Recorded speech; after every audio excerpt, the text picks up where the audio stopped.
A roguelike dungeon features key moments of randomness, exclusive gameplay for the game modes, and endless combinations of power-ups. These modes offer replayability not with new content added, but instead by using the existing content differently. Many games such as Hades and Binding of Isaac base their entire gameplay on the aspects of randomness. Wuthering Waves has released their version of a roguelite mode dubbed Depths of the Illusive Realm, a game mode that I cherish. The players would be allowed to select a unique character from the roster. They'd play as only that character, take on challenge after challenge of content, while you were able to build up your character to have insane power. With the use of custom debuffs before each run, you can customize just how difficult you wanted your run to be from the very beginning. And the power that you could achieve? Man, it was something. While many believe Illusive Realm was a perfect game mode, and while it wasn't available at all times, it was available for at least half the time for the versions 1.0 to version 1.4. It got upgrades each time to have new features, more bosses, and better gameplay. It was truly Wuthering Waves' best game mode.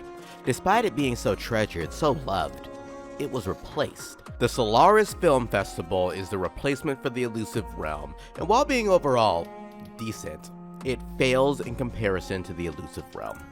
My name is VoidEnigma, and I'll be discussing the absence of the Illusive Realm as well as what this game mode truly inspires.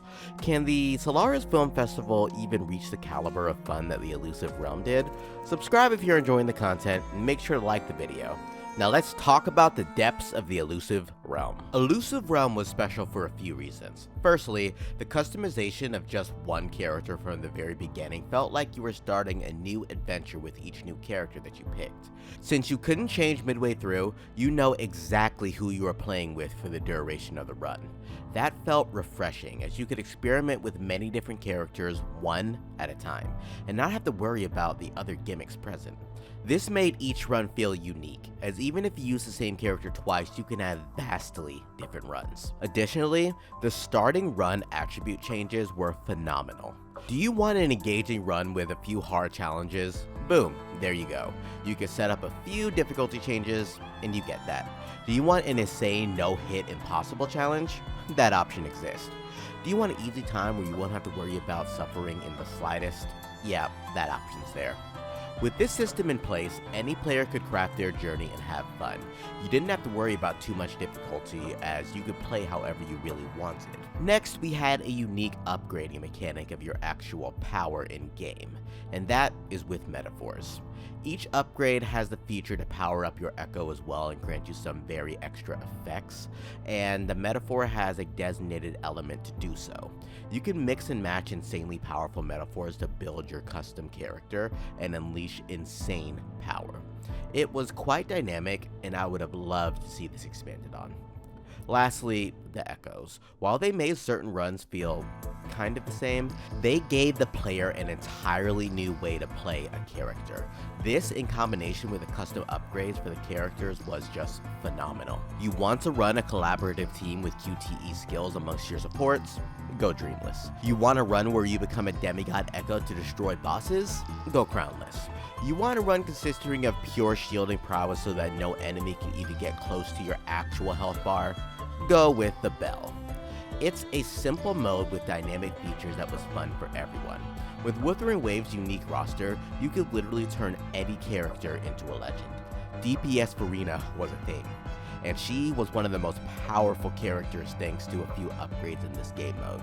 It was crazy. Illusive Realm was never permanent, but when it did come, it was here for about 3 weeks at most. It appears to be a testing ground for other content, and other content is exactly what we got. Instead of further expanding upon the Illusive Realm, they split the best game mode into 2 game modes: Dreaming Deep Solaris Film Festival and Fantasy of 1,000 Gateways. One of the things that made Illusive Realm special was that each character got insane upgrades, and that made them all meta units with crazy power.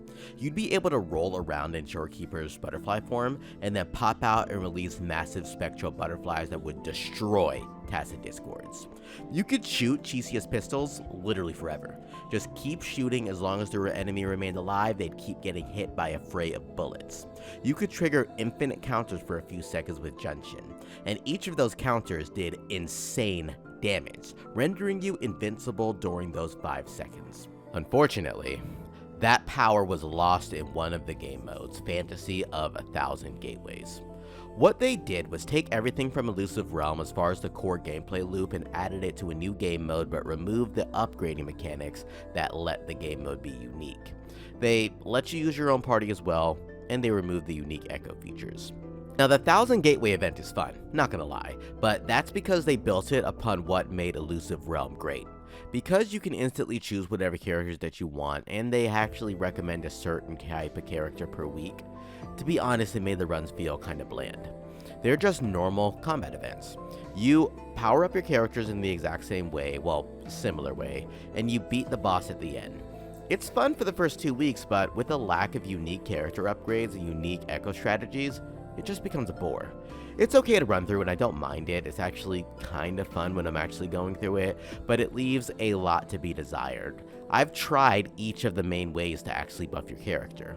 The time power-up distortion thing, flow, the heavy attack, the intro skills, and after doing it week after week after week, I just want something new. They stripped the Illusive Realm of every replayable aspect and added it here and made it a weekly event for Astrites. Like, I love Astrites, but at the cost of the Illusive Realm, I'd rather just skip that part. Additionally, Dreaming Deep. You know how they took character customizations out of 1,000 Gateways? Well, congrats, they added it here, except they took away everything that made Illusive Realm unique in the process. Dreaming Deep is not an Illusive Realm replacement. It's an entirely new game mode. It features unique story, a unique team buffing systems, as well as a new way to navigate throughout the systems. The only thing retained is the upgrades for each character.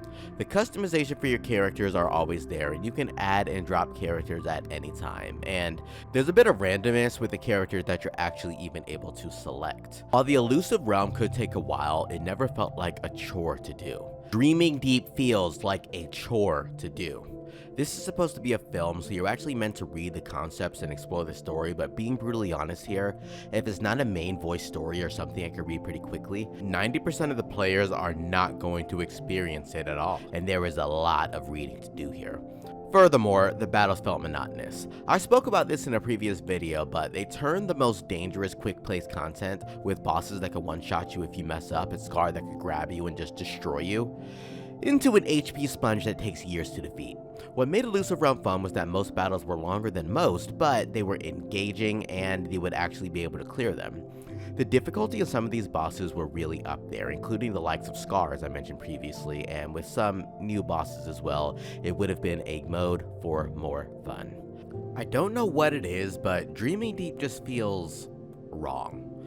Now, don't get me wrong, there are fun moments when you're actually playing through this game mode, but I feel it's more gimmicks rather than actual gameplay.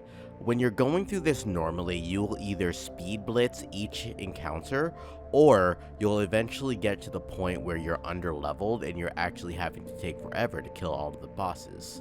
When you're at the point where you're taking a full 5 minutes to kill just one boss, you kinda get annoyed of seeing the same QTE over and over and over again. And as cool as the synergy burst is, when you see it again and again and again with no real stakes or changes to the actual gameplay, then it's just not that desired. When Illusive Realm was dropped, I had an immediate urge to play that mode. Try out the new characters, testing out the new features, but Dreaming Deep has been upgraded like 7 days ago, and I am dreading the fact that I'm going to have to go through this within about 30 days. Dreading it. And that's a horrible feeling. On top of that, this was supposed to be permanent content, but they added a temporary reward system. So now, I have to go through the event. The verdict of these 3 game modes is simple. Most people want the Illusive Realm to return as one perfect game mode, rather than splitting it into 2 mediocre game modes. With further optimizations to what worked, the Illusive Realm could have been better than it already was. I don't know why they split it into 2 separate modes, but to be honest, it feels like a chore to do either. Have you ever opened up a game to replay a mode simply for fun, even after you've claimed all the rewards? That's what the Illusive Realm felt like. The perfect mix of fun, challenge, and adaptability to be engaging forever. 35 characters in the game, which means you have 35 unique runs. If this is weekly, you have half a year of content, and that's not even counting trying to use characters in different ways. I will continue to ask in the feedbacks to bring back our lovely realm of fun, but one can only hope, right? What do you all think of this though? Am I being too harsh to the film festival, or am I justified here? Comment down below what you all think. If you enjoy this type of content, make sure to subscribe so that you can be recommended it, and leave a like. Thank you so much for watching. This has been VoidEnigma, out.